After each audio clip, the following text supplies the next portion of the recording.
Mesdames, Messieurs, bonjour, bienvenue dans l'autre direct. Nous sommes aujourd'hui le mercredi 18 juin et dans l'autre direct, on a décidé aujourd'hui de prendre soin de vous, et en tout cas de votre régime, de votre bien-être, de votre bonne santé avec notre invitée Stéphanie Martinez. Bonjour, merci beaucoup d'être avec nous. Vous êtes diététicienne chez Nature House.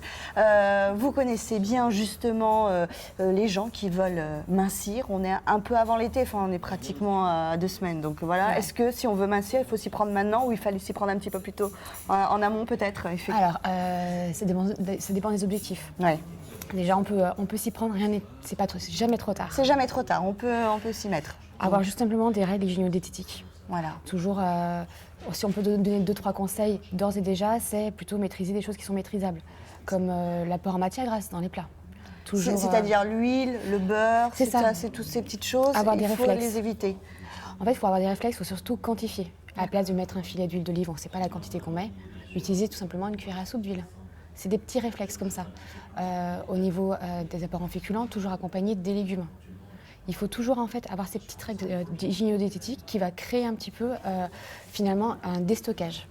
Après, si on voulait perdre 5-6 kilos avant l'été, c'est un petit peu trop tard. Un petit peu trop tard. Mais là, si on veut perdre le 1 ou le 2 petits kilos juste avant la plage, on paie. Donc, il faut contrôler son apport en graisse, en fait. C'est oui, ça. Tout à fait. Et puis également, est-ce que les féculents, par exemple, ça fait grossir? Est-ce qu'il faut les arrêter là un peu ou... En fait, non, les féculents ne font pas grossir. C'est juste que comparativement avec des légumes, ils vont avoir une densité nutritionnelle 2 fois plus importante. C'est-à-dire pour la même quantité de légumes, ça va vous faire des apports en caloriques 2 fois plus riches.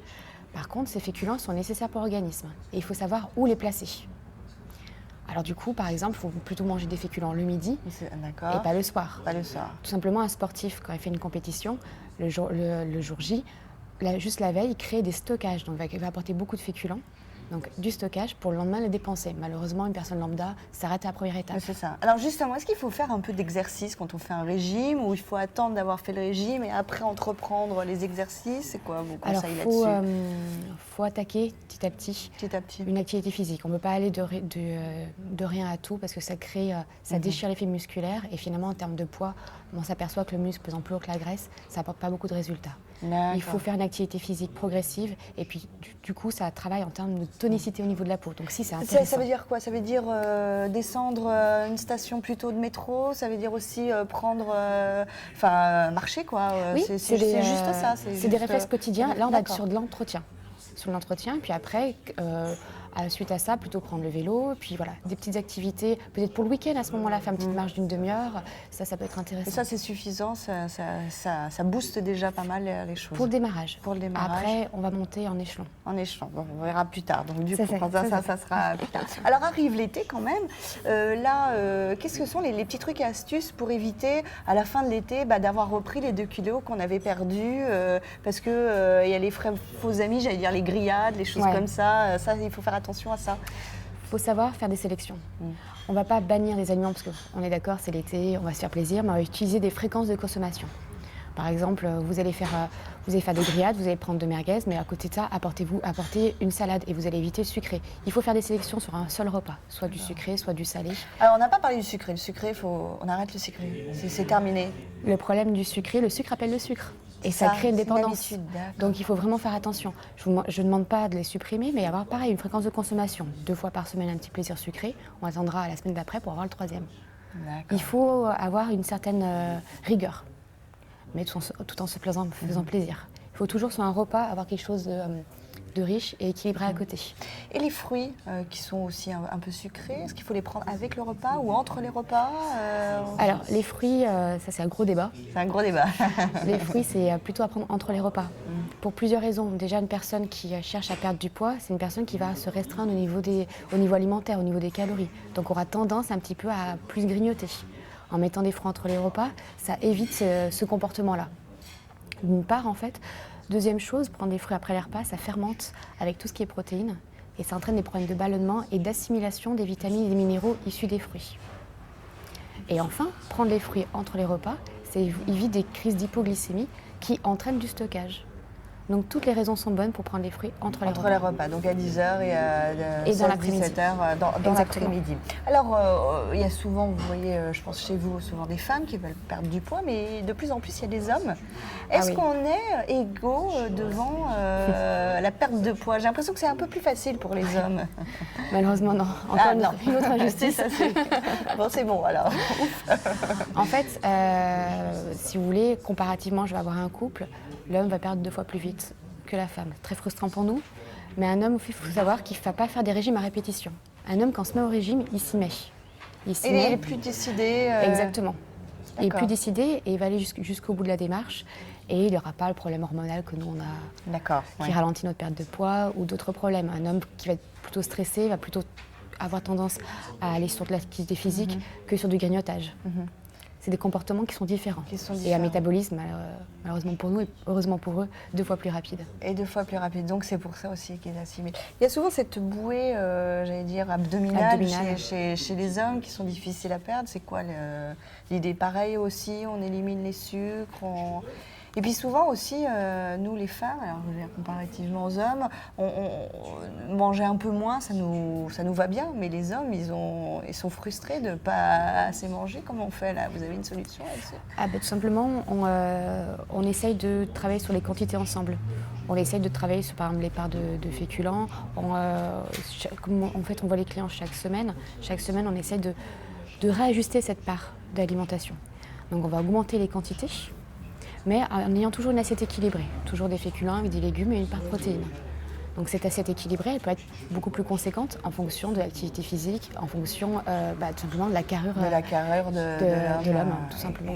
Exactement. Alors en fait, ce que vous êtes en train de nous dire, c'est qu'il faut réapprendre à bien manger parce que finalement, on mange mal, nous, un peu, j'allais dire en général, dans notre société. On mange trop gras, trop sucré.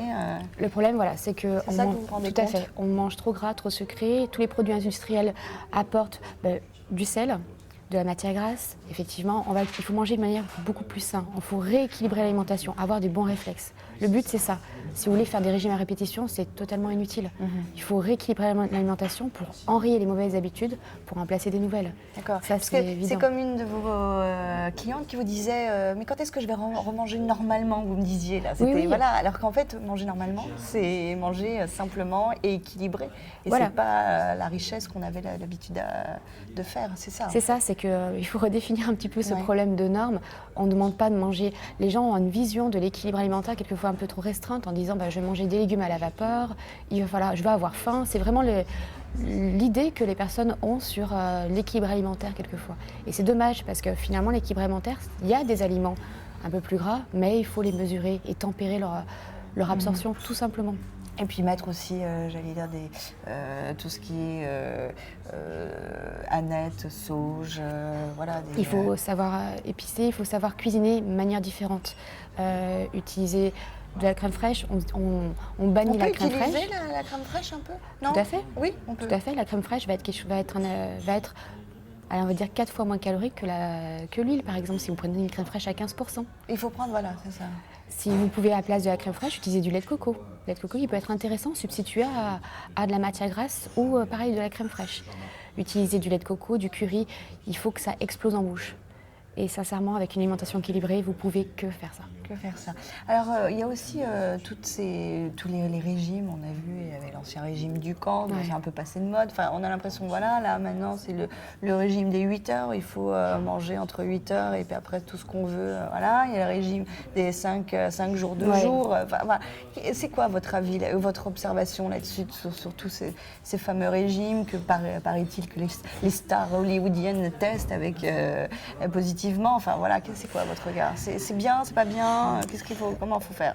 Le problème d'un régime en lui-même, c'est une restriction alimentaire et c'est une modification d'alimentation à un instant T. Très bien, vous mangez moins gras, vous allez prendre, on va dire, de l'hyperprotéiné ou vous faites des régimes de 8 heures, vous perdez, c'est indéniable, là il n'y a pas de problème. Mais malheureusement, quand vous arrêtez ces régimes-là, vous reprenez les mauvaises habitudes qui ont fait que vous avez pris du poids. Quelque chose qui reste logique. Si on n'arrive pas à travailler sur le problème à la clé, on va contourner le problème et dans 3-4 mois, on va se retrouver avec l'effet yo-yo, la reprise de poids et on ne va pas comprendre. On va pas comprendre. D'accord. Malheureusement, on est trop souvent sur ce schéma-là. Ouais. Donc il faut vraiment réapprendre à bien manger, à mieux manger et aussi à apprendre aussi un peu à cuisiner finalement, avec un peu autrement. Exactement.